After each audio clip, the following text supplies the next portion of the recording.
ଝିଅ ପିଲା ପାଠ କଣ କାମ ଦାମ ଶିଖୁନୁ ମାଙ୍କୁ ଟିକେ ସାହାଯ୍ୟ କର।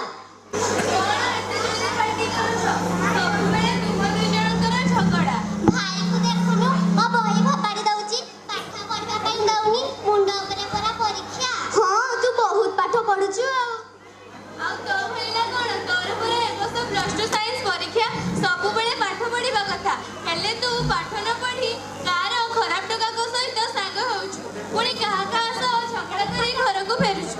ମୁଁ ଆଉ ପାଠଶାଠ ପଢିବିନି ମୁଁ ବିଜନେସ କରି ବହୁତ ଟଙ୍କା କମେଇବି। ହଁ ହଁ ତୋ ବାପାଙ୍କର ତ ବହୁତ ଟଙ୍କା ନା ତୋତେ ବିଜନେସ ପାଇଁ ଟଙ୍କା ଦେଇଦେବେ। ଆଉ କିଏ କହୁଥିଲା ତାଙ୍କୁ ପ୍ରାଇଭେଟ ସ୍କୁଲରେ ଟିଚର ହେବା ପାଇଁ ଗଭର୍ଣ୍ଣମେଣ୍ଟ ସ୍କୁଲରେ ଟିଚର ହେଲେନି ବେଶୀ ଟଙ୍କା ପାଇଥାନ୍ତେ। ଆଚ୍ଛା ଭାଇ ତୁ ପାଠ ପଢି ଗଭର୍ଣ୍ଣମେଣ୍ଟ ସ୍କୁଲରେ ଚାକିରି କରିନୁ ବେଶୀ ବେଶୀ ଟଙ୍କା ପାଇବୁ। ନାଇଁ କଳ୍ପନା ମୋ ବାପାଙ୍କର ଇଚ୍ଛା ଥିଲା ତୋ ଭାଇ ଗୋଟିଏ ଭଲ ଡାକ୍ତର ହେବେ ହେଲେ ହତଭାଗଟା ବୁଝିଲେ ତ। ମୋର କିଛି ବୁଝିବାର ନାହିଁ ମୁଁ ଡାକ୍ତର ଫାକ୍ତର ହେବିନି ଚାଲିଲି ସାଙ୍ଗମାନେ କେଡ଼ି ବାଇ ବାଇ କର। ଦେଖୁଛୁ ତ ଭାଇକୁ ମୋ ପୁଅକୁ ଭଲ ବାଟକୁ ନେଇ ଆସ ପ୍ରଭୁ ତାକୁ ଭଲ ବାଟକୁ ନେଇ ଆସ।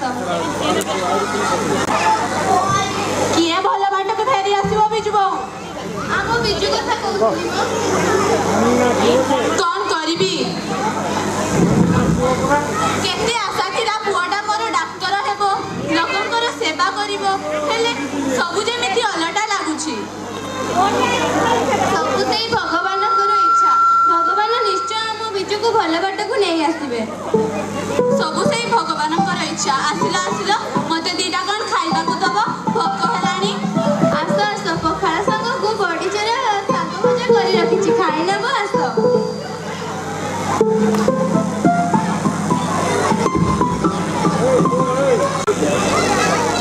ଆଜ୍ଞା ମାଷ୍ଟ୍ରେ ନମସ୍କାର। ନମସ୍କାର। କଣ ହେଲା ସମରେନ୍ଦ୍ର ହଠାତ୍ ଆମ ଘରକୁ? କଣ ଆଉ ହେବ ତମ ପୁଅ ବିଜୁକୁ ସମ୍ଭାଳି ରଖ କହିଦଉଛି ନହେଲେ କଥାଟା ଜମା ବି ଭଲ ହବନି। କଥାଟା ଖୋଲିକି କହୁନାହାନ୍ତି ସମରେନ୍ଦ୍ର ବାବୁ କଣ ହେଇଛି? ଆମ ବିଜୁ କଣ କରିଛି? କଣ ଆଉ କରିବ ବିଜୁ ମୋ ପୁଅକୁ ପିଟିଛି। ପିଟିଛି? ଖାଲି ଖାଲିଟାରେ କାହିଁକି ପିଟିବ? ଏଇଟା କିନ୍ତୁ ଠିକ ନୁହେଁ କହିଦଉଛି ସମରେନ୍ଦ୍ର ବାବୁ। ଦେଖନ୍ତୁ ଦ୍ୱିତୀୟ ଥର ଯଦି ଏପରି ଭୁଲ ହୁଏ ନା ତାହେଲେ କଥାଟା ଜମା ବି ଭଲ ହବନି। ମୁଁ ଦିନେ ମୋ ପୁଅ ଦେହରେ ହାତ ଦେଇନି।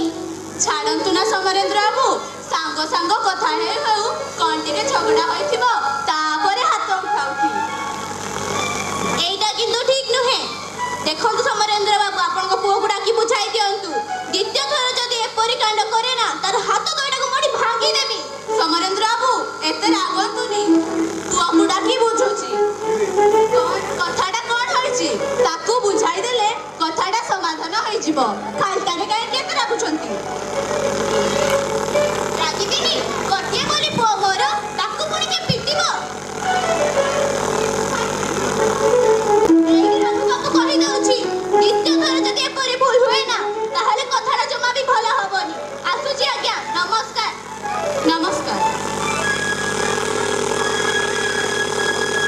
କେତେ କହିବି କେତେ ବୁଝେଇବି ବିଜୁଟା ବୁଝିଲେ ତ ଖରାପ ସାଙ୍ଗମାନଙ୍କ ସହ ସାଙ୍ଗ ହେଲେ ଏମିତି ବାପାମାନଙ୍କୁ ଶୁଣିବାକୁ ପଡେ। ଏ ବିଜୁ ବୋଉ ହେଇଠି ଶୁଣୁଛ ବିଜୁ ଆସିଲାଣି।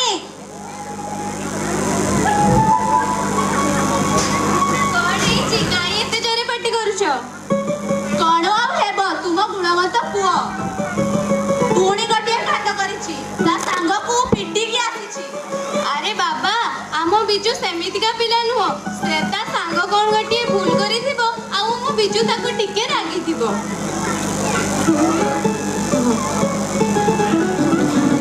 ନାଇଁ ବିଜୁ ବୋଉ ଆଜି ପରେ ଆମ ଘରକୁ ସମରେନ୍ଦ୍ର ବାବୁ ଆସିଥିଲେ ଆଉ ବିଜୁକୁ ରାଗିକି ଗଲେ। ଆମ ବିଜୁ କୁଆଡେ ତାଙ୍କ ପୁଅ ରାଜୁକୁ ବାଡେଇଛି। ଆରେ ବୁଝିଲି ଯେ ତୁମେ ଜାଣିନ କି ସେ ରାଜୁଟା ଭାରି ଦୁଷ୍ଟ ପିଲା ସେ କଣ ଗୋଟିଏ ଭୁଲ କରିଥିବ ଆଉ ଆମ ବିଜୁ ତାକୁ ଟିକେ ପିଟିଥିବ। ମତେ ସବୁ ପସନ୍ଦ ନୁହେଁ ବିଜୁ ବୋଉ। ବିଜୁକୁ ସଫା କରିଦିଅ ସେ ଘରେ ରହି ପାଠ ପଢୁ ଆଉ କେଇଦିନ ପରେ +2 ସାଇନ୍ସ ପରୀକ୍ଷା ସାଙ୍ଗସାଥି ନ ହୋଇ ପାଠ ପଢାରେ ଧ୍ୟାନ ଦେଉ। ଓହୋ ଏତେ ରାଗୁଛ କାହିଁକି ଯେ? କିଏ ରାଗୁଛି ନା तो तो बापा मो तो बिजू भाई को रागुचंती से कुआडे राजू को बाड़ेइची ବାଡ଼େଇବେନି କେମିତି? ରାଜୁ ଭାଇ ମତେ ମୋ ସାଙ୍ଗମାନଙ୍କୁ କମେଣ୍ଟ ମାଗରୁ ଭାଇ ରାଜୁ ଭାଇ ତା ଉପରକୁ ହାତ ଉଠେଇଥିଲା। ओ कथा ताहले एठी देखिलो तो बिजू बापा से खाली डरे राजू को बाड़ेइकी ଆରେ ବୁଝିଲି ଯେ ହେଲେ ଆମ ବିଜୁଟା ଜମା ପାଠରେ ଧ୍ୟାନ ଦେଉନି। ପରୀକ୍ଷାରେ କ'ଣ କରିବ କେଜାଣି? सबु सेई भगवानकर इच्छा ଭଗବାନ କ'ଣ କରିବେ ନା ପାଠ ନ ପଢିଲେ ଫେଲ୍ ତ ସୁନିଶ୍ଚିତ। ଆସିଲ ଆସିଲ ବାପା ପଢିଦେବି ତାପରେ ଯାଇ ମୁଁ ପାଠ ପଢିବି।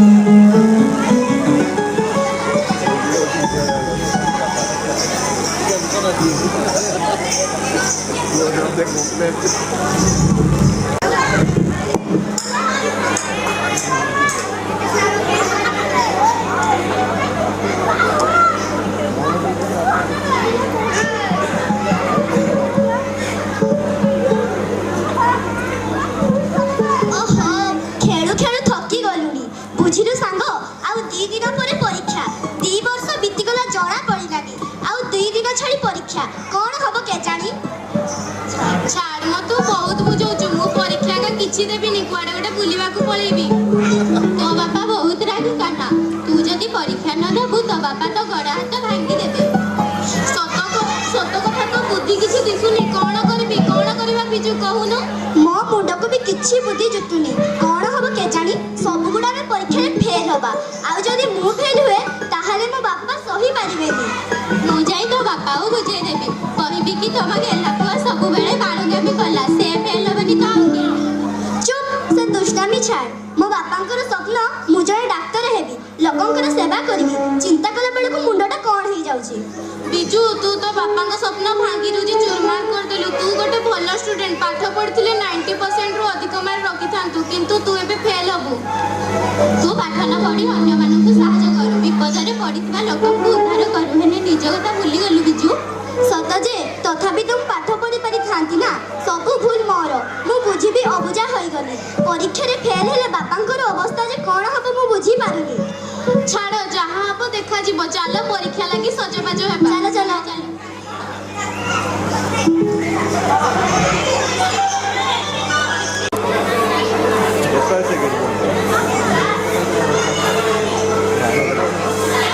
ମା ମା ସବୁ ସରିଗଲା। କଣ ହେଇଛି କହୁନୁ କଣ ହେଇଛି ବାପାଙ୍କର ସ୍ୱପ୍ନ ଭାଙ୍ଗି ଯେ ଚୁରମାର ହେଇଗଲା। ଆରେ କଣ ହେଇଛି କହ ଜାଣିଛୁ ମା ବିଜୁ ଭାଇର ଆଜି ରେଜଲ୍ଟ ବାହାରିଛି। ଆରେ କଳ୍ପନା ବିଜୁ ପାସ୍ କରିଛି ତ ନାଇଁ ମା ବିଜୁ ଭାଇ ଫେଲ୍ ହେଇଯାଇଛି। କଣ କହୁଛୁ କଳ୍ପନା ବିଜୁ ଫେଲ୍ ହେଇଯାଇଛି କ'ଣ କରିବା ବାପାଙ୍କୁ ଯେ କେମିତି ବୁଝାଇବା? ସତ କଥା ବାପାଙ୍କୁ ଯେ କେମିତି ବୁଝାଇବା ମୋତେ ଆଉ ବୁଝାଇବା ଆବଶ୍ୟକତା ନାହିଁ। କଳ୍ପନା ମୁଁ ସବୁ ଶୁଣିଛି। ବାପା ବିଜୁ ବାପା ହଁ ରେ କଳ୍ପନା ତୁ ମୋର ସୁନା ଝିଅ। ତୋର ବି ରେଜଲ୍ଟ ବାହାରିଛି ତୁ ତ କାହିଁ କହିନୁ? ଆରେ କଳ୍ପନା ତୋର ବି ରେଜଲ୍ଟ ବାହାରିଛି ତୁ ତ କାହିଁ କହିନୁ କେମିତି କହିବି? କାହିଁକି କହିବି? ଭାଇ ପାଇଁ ତ ସବୁ ସ୍ୱପ୍ନ। ମୋ ପାଇଁ କ'ଣ ଅଛି ଯେ? ଛି କଳ୍ପନା ସେମିତି କହିଲେ ତ ବାପାଙ୍କର ମନ ଦୁଃଖ ହବନି ମୁଁ କହୁଛି ଶୁଣ ବିଜୁ ବୋଉ, ଯାହା ପାଇଁ ଆମେ ଏତେ ସ୍ୱପ୍ନ ଦେଖିଥିଲେ ସେ ଫେଲ୍ ହୋଇଥିଲା ବେଳେ ଆମ କଳ୍ପନା କ୍ଲାସ 10 ରେ 95% ରଖି ମୟୂରଭଞ୍ଜରେ ଟପର ହୋଇଛି। କଣ କହୁଛ ବିଜୁ ବାପା ମୁଁ ଜାଣିଥିଲି ପରା କଳ୍ପନା ନିଶ୍ଚୟ ଭଲ ରେଜଲ୍ଟ କରିଥିବ ସୁନାଟା ବାପାଙ୍କର ମାନ ମହତ ରଖିଦେଲୁ ରେ ହେଲେ ଘରେ ତ ତମେମାନେ ଭାଇକୁ ବେଶୀ ଭଲ ପାଅ। ମୁଁ ତ ଝିଅଟିଏ ପର ଘରକୁ ଚାଲିଯିବି। ମତେ କାହିଁ ଭଲ ପାଇବ ଯେ?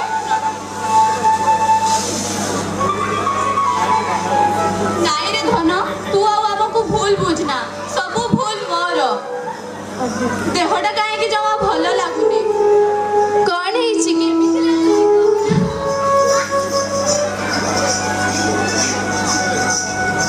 ଛାତି ଭିତରଟା କ'ଣ ହେଇଯାଉଛି। କଣ କେମିତି ଲାଗୁଛି କୁହ ଆରେ ଦୌଡ଼ି ଆସ, ବାବାଙ୍କର କଣ ହେଲାଣି, ତାକୁ ହସ୍ପିଟାଲ ନେଇକି ଯିବା। କଣ ଆଉ ହବ? ତ ରେଜଲ୍ଟ ଶୁଣି ବାପାଙ୍କର ଦେହ ଖରାପ ହେଇଯାଇଛି। ମୋର ଭୁଲ ହେଇଯାଇଛି ବାବା, ମୋତେ କ୍ଷମା କରିଦିଅ। ନାଇଁ ରେ ବିଜୁ, ମୁଁ ପାରୁନି। ଛାତି ଭିତରଟା କଣ ହେଇଯାଉଛି। ମୋ ଛାତି। ବାପା, ତୁମେ ବ୍ୟସ୍ତ ହୁଅନି ବାପା, ସବୁ ଠିକ୍ ହେଇଯିବ। ବିଜୟ ଏବେ ଭଲ ପଡ଼ିବ, ତୁମ କଥା ସବୁ ମାନିବ। ହେ ଭଗବାନ, ମୋ ବାପାକୁ ବଞ୍ଚେଇ ଦିଅ ପ୍ରଭୁ, ମୋ ବାପାଙ୍କ ବିନା ବଞ୍ଚି ପାରିବିନି।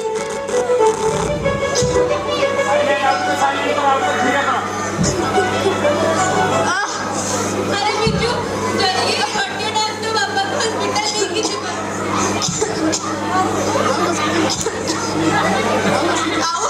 ଆଉ ହସ୍ପିଟାଲ ଯିବା ଆବଶ୍ୟକତା ନାହିଁ ବିଜୁ ବାବୁ।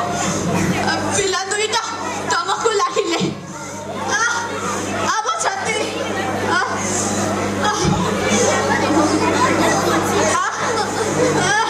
ବାପା, ତୁମେ ବ୍ୟସ୍ତ ହୁଅନି ବାପା, ସବୁ ଠିକ୍ ହେଇଯିବ। ତୁମ ବିଜୟ ଏବେ ଭଲ ପଡ଼ିବ, ତୁମ କଥା ସବୁ ମାନିବ। ତୁମେ ବ୍ୟସ୍ତ ହୁଅନି ବାପା। କଥା ବିଜୁ, ଆଜିଠାରୁ ତୁ ଭଲ ପାଠ ପଢିବୁ। କଥା ଦେ।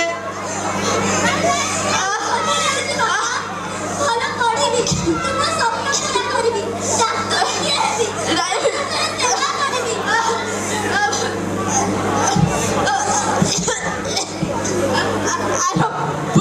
ପରେ ରହି ତତେ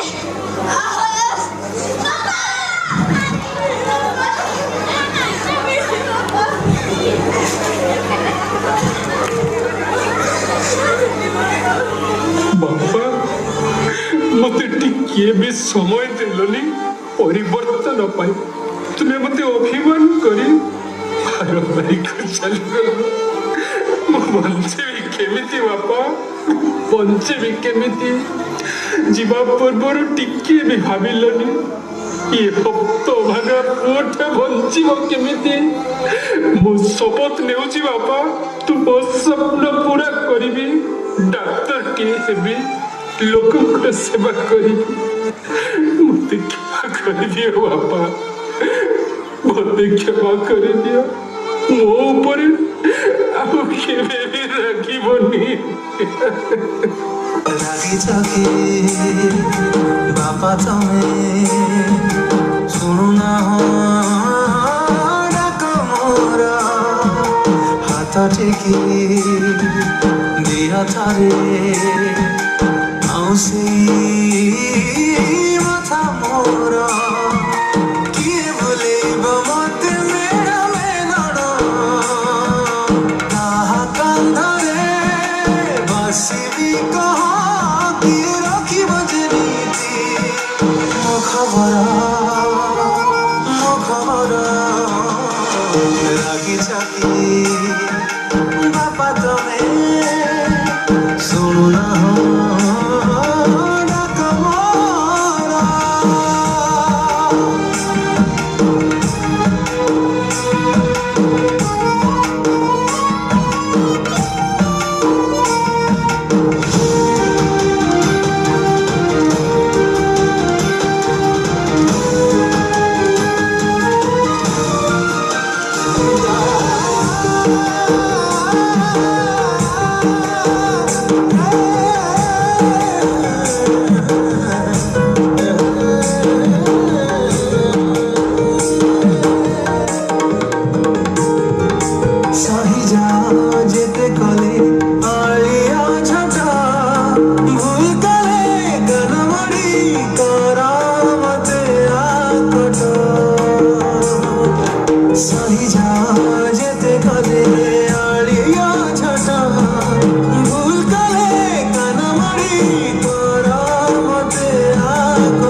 Aquí बापा तुम्हें सुना डाक मारा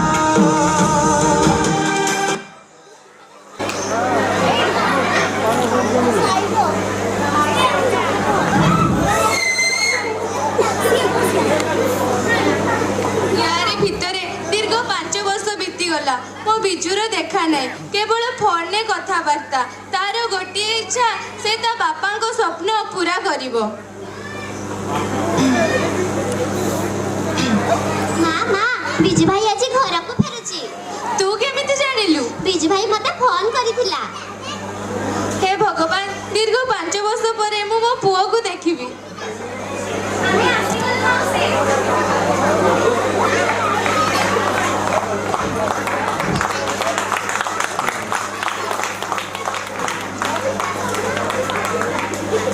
ଆରେ ବିଜୁ, କେମିତି ଅଛୁ ରେ? ଏତେ ଦିନ ମତେ ଛାଡ଼ି କେମିତି ରହିଲୁ ବିଜୁ? ମୁଁ କଣ ତୁମକୁ ଛାଡି ରହିପାରିବି? ମୁଁ ପରା ତୁମ କେନ୍ହା ପୁଅ। ମାଉସୀ ରାମଚନ୍ଦ୍ର 14 ବର୍ଷ ପାଇଁ ବାପା ମାଙ୍କୁ ଛାଡ଼ିଥିଲେ ବାପାଙ୍କ ପ୍ରତିଜ୍ଞା ରକ୍ଷା କରିବା ପାଇଁ। ଆଉ ବିଜୁର ତ ମାତ୍ର 5 ବର୍ଷ। ହଁ ମା, ମୁଁ କଣ ତୁମକୁ ଛାଡି ରହିପାରିବି? ଆଜି ସିନା ବାପା ନାହାନ୍ତି, କିନ୍ତୁ ତାଙ୍କ ବିଜୁ ତାଙ୍କ କଥା ମାନିଛି। ଭାଇ ଭାଇ, ତୁ ତ ଡାକ୍ତର ଭଳି ଲାଗୁଛୁ। ସେ ଡାକ୍ତର ଭଳି ନୁହେଁ, ପ୍ରକୃତରେ ସେ ଜଣେ ଡାକ୍ତର। ଆମ ବଡ଼ ବାରିପଦା ଡାକ୍ତରଖାନାରେ ସେ ନିଯୁକ୍ତି ପାଇଛି। କ'ଣ କହୁଛୁ କାହ୍ନା? ଆମ ବିଜୁ ତାହେଲେ? ହଁ ମା, ମୁଁ ଆଜି ସିନା ବାପା ନାହାନ୍ତି, କିନ୍ତୁ ତାଙ୍କ ବିଜୁ ତାଙ୍କ କଥା ମାନିଛି, ଡାକ୍ତରଟିଏ ହେଇଛି। ହେ ବିଜୁ ବାପା, ତୁମେ ଆର ପାରିରେ ରହି ଦେଖ, ତୁମ ବିଜୁ ଆଜି ଜଣେ ଡାକ୍ତର। ତୁମେ ଆଜି ଥିଲେ ତୁମ ଗୋଡ଼ ତଳେ ଲାଗିନଥାନ୍ତା, ତୁମେ ଏତେ ଖୁସି ହେଇଥାନ୍ତ। ସତରେ ମା, ଆଜି ବଡ଼ କଷ୍ଟର ଦିନ। ଦୁଃଖ କନିର କଳ୍ପନା, ଯାହା ହବା କଥା ତ ହେଇଯାଇଛି। ସତରେ ଆଜି ମୁଁ ଜଣେ ଡାକ୍ତର, ମାତ୍ର ଭାଗ୍ୟବାନ ନୁହେଁ। ହେ ମୋର ପ୍ରିୟ ଭାଇ ଓ ଭଉଣୀମାନେ, ଆପଣମାନେ ମୋ ଭଳି ହତଭାଗ୍ୟ ହୁଅନ୍ତୁ ନାହିଁ। ବାପା ମା ହେଉଛନ୍ତି ଚଳନ୍ତି ପ୍ରତିମା। ବାପା ମାଙ୍କ କଥାକୁ ଅକ୍ଷରେ ଅକ୍ଷରେ ପାଳନ କରନ୍ତୁ, କାରଣ ବାପା ମା ପୁଅ ଝିଅର ମଙ୍ଗଳ ଚାହାନ୍ତି। ବାପା ମାଙ୍କ କଥାକୁ କେବେ ହେଲେ ଅବମାନନା କରନ୍ତୁ ନାହିଁ, ନହେଲେ ମୋ ଭଳି ଆପଣମାନେ ମଧ୍ୟ ବାପ ଛେଉଣ୍ଡ ହେଇଯିବେ।